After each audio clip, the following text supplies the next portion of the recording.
Assalamu alaikum wa rahmatulahi wa barakatuh à tous.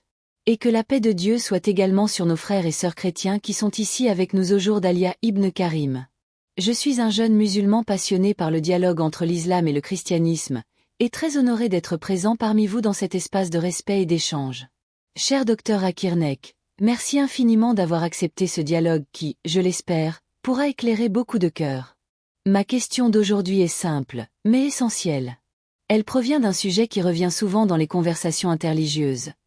Docteur, que répondez-vous à celle ou à celui qui affirme que Jésus, paix sur lui, serait plus grand que le prophète Mohammed, paix sur lui? Au nom d'Allah, le tout miséricordieux, le très miséricordieux. Que la paix soit sur vous tous, chers frères et sœurs, musulmans et chrétiens. Merci Alia pour ta question très pertinente et pour l'esprit de paix avec lequel tu l'as posée. C'est exactement ce type de dialogue dont le monde a besoin, un dialogue non pas pour diviser, mais pour comprendre. Beaucoup pensent que l'islam classe les prophètes les uns au-dessus des autres selon les miracles ou la puissance.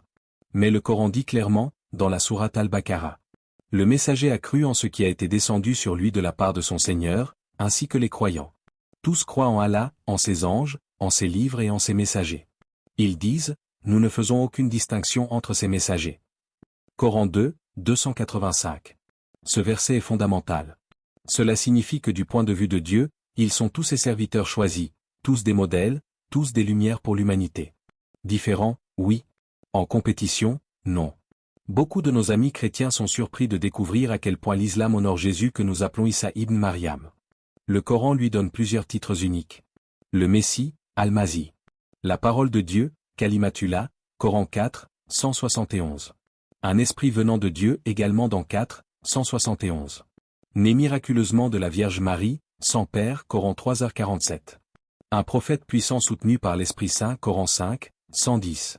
Un faiseur de miracles par la permission d'Allah, Coran 3h49. Il est même cité plus souvent par son nom dans le Coran que le prophète Mohammed lui-même.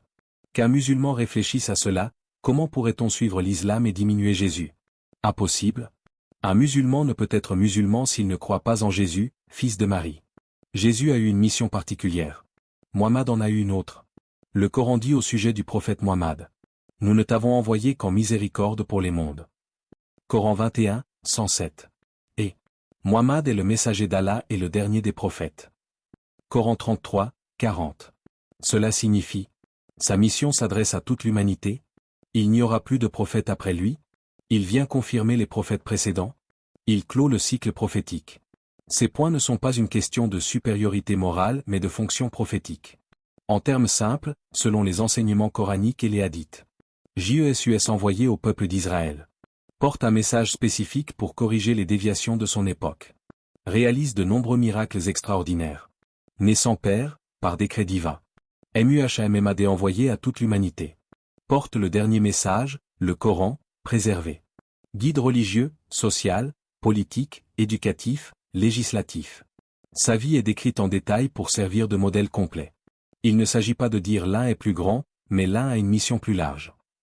De nombreux chrétiens disent cela par amour et par vénération, ce qui est compréhensible. Ils voient sa naissance unique, ses miracles, son élévation auprès de Dieu. L'islam reconnaît tout cela. Mais l'islam affirme aussi que les miracles ne déterminent pas la fonction prophétique. Par exemple, Moïse a fendu la mer. Abraham a survécu au feu. Salomon a contrôlé les vents et les djinns.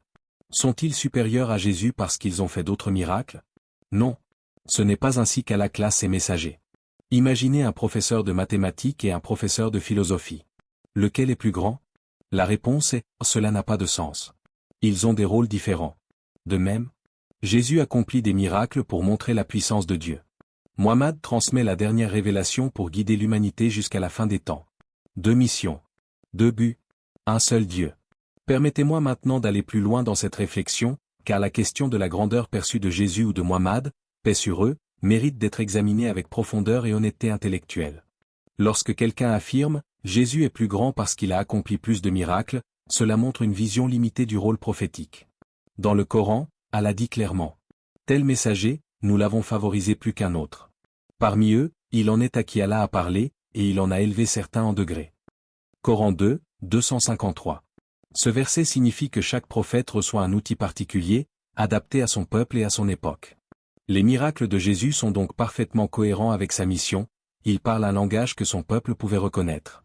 Le peuple d'Israël de son temps était profondément attaché aux signes visibles, aux preuves tangibles. Jésus reçoit donc des miracles puissants. Mais regardez maintenant Muhammad, paix sur lui. Sa mission est universelle, destinée au peuple jusqu'à la fin des temps. Il ne vient pas seulement avec des miracles physiques, même s'il en a eu, mais avec un miracle intellectuel permanent, le Coran. Un miracle que vous pouvez lire, écouter, étudier, vérifier, analyser. Un miracle que des millions de personnes mémorisent par cœur. Un miracle vivant. Et c'est ce qu'Allah affirme. Et si vous avez un doute au sujet de ce que nous avons révélé à notre serviteur, apportez donc une sourate semblable. Coran 2h23. C'est le seul défi divin de toute l'histoire religieuse, un défi toujours ouvert, jamais relevé. Maintenant, il est également important de comprendre que l'islam ne fonde jamais la supériorité sur la quantité des miracles, ni même sur la nature de ces miracles. Si c'était le cas, alors Moïse qui a fendu la mer, aurait surpassé tous les prophètes ayant accompli moins que cela.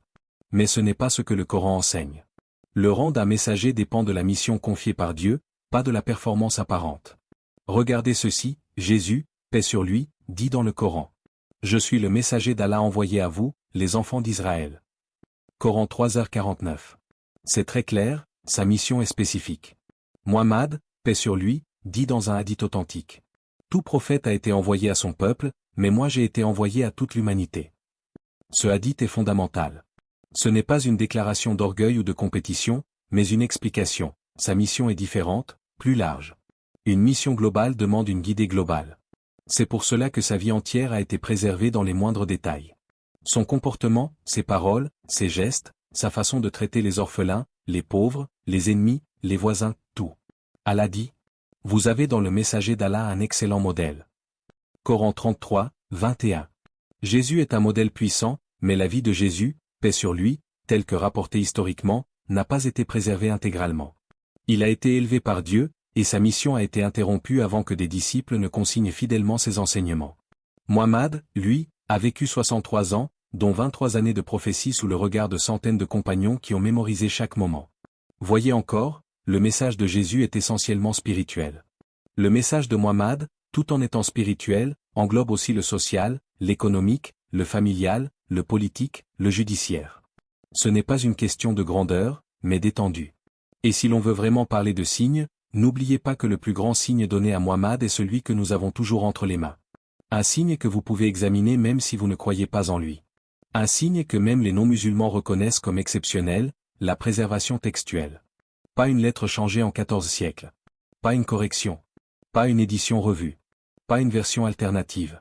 Maintenant, permettez-moi d'ajouter quelque chose de crucial pour ne pas être mal compris. Un musulman qui croit que Jésus est moins important, moins digne ou qu'il mérite moins de respect qu'un autre prophète, ce musulman est dans l'erreur. L'islam interdit de dénigrer un prophète. Tous sont honorés.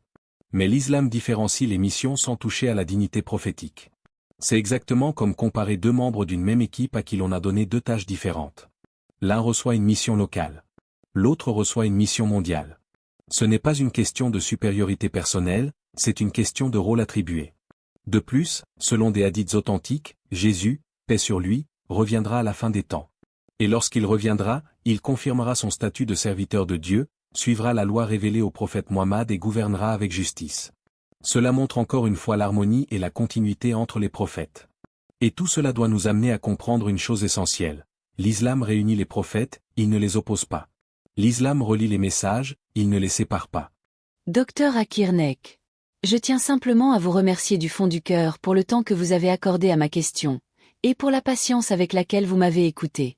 Vos explications m'ont énormément éclairé, et je suis sûr que beaucoup de personnes dans le public, qu'elles soient musulmanes, ont ressenti la même chose. Que Allah te bénisse, cher professeur Dr Zakir Naik. Merci beaucoup, ma sœur.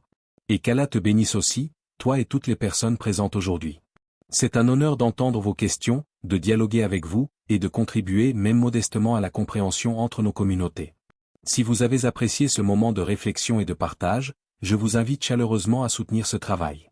Abonnez-vous à la chaîne Pont de Foi, aimez la vidéo, partagez-la autour de vous, et participez activement dans les commentaires. Votre soutien permet de continuer ce pont entre les cœurs, entre les croyances, entre les êtres humains.